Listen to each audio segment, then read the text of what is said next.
And now, your local weather expert forecast on the Eyewitness News, named Best Local Weather Coverage in America by Broadcasting and Cable Magazine.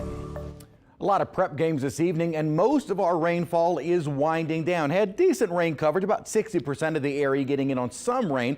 A few downpours here and there. Still have some active thunderstorms around Bogalusa toward Poplarville, south toward Picayune, and some light to moderate rain across other portions of the North Shore and Florida parishes. Heavier storms are pushing away more toward the Baton Rouge area along the river parishes, and down south most of our rainfall winding down. So it does look like we'll be drying out or continuing to dry out for the rest of the evening, with likely clearing skies overnight. Started off with a mix of sun and clouds, and then cloud cover started to increase. Note the motion on satellite. This is that surface and upper level low still sitting over the area. 85 degrees was our high today.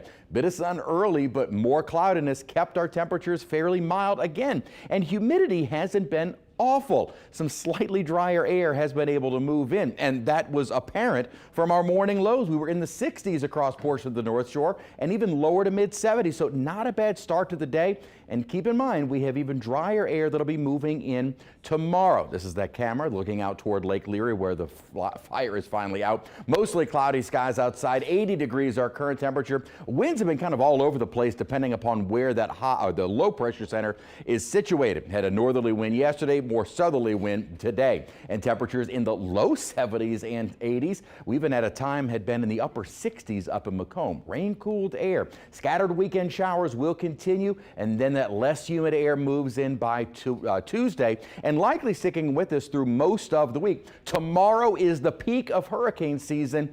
It's kind of interesting things going on in the Atlantic. We'll take a look at that in just a moment. Here is that low sitting over us. Again, the instability with that upper disturbance is keeping our rainfall around, but most of the deep tropical moisture is off to our east over Florida, Georgia, parts of Alabama. Now, parts of Alabama actually got into the dry slot from drier air kind of rotating around from Texas into the Gulf, and they got a break from the rainfall. We had the rain on us, a break, and then more rain off to the east. That's what makes the rainfall forecast kind of tricky with these systems sitting right over us. That's going to weaken as we head into the end of the weekend and early next week. Then here comes the front on Monday into Tuesday.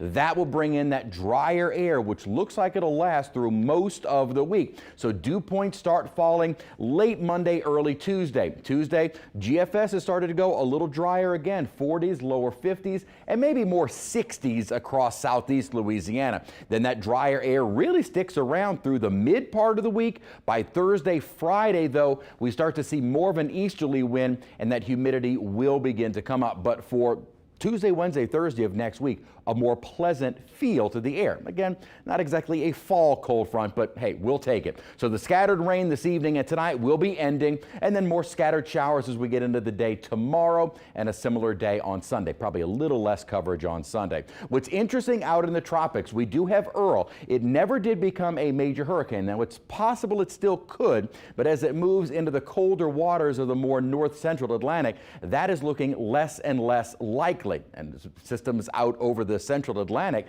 really not doing anything because of the Saharan dust. Remember Invest 95? That had for a while a 70% chance of developing. Now that chance is down to 10%. What's interesting is that tomorrow is the climatological peak of hurricane season. The official forecast from Earl actually has it becoming post-tropical tomorrow. So that means if it becomes post-tropical, it's no longer a named storm, and we may actually have the peak of the hurricane season without any active systems in the Atlantic basin. So far this season, we have been below average. Let's hope that is a trend that continues, and nothing in the Gulf. And no threats in the Gulf, as our rain chances will be the main focus for the coming days, and then by next week, we'll be watching that cold front.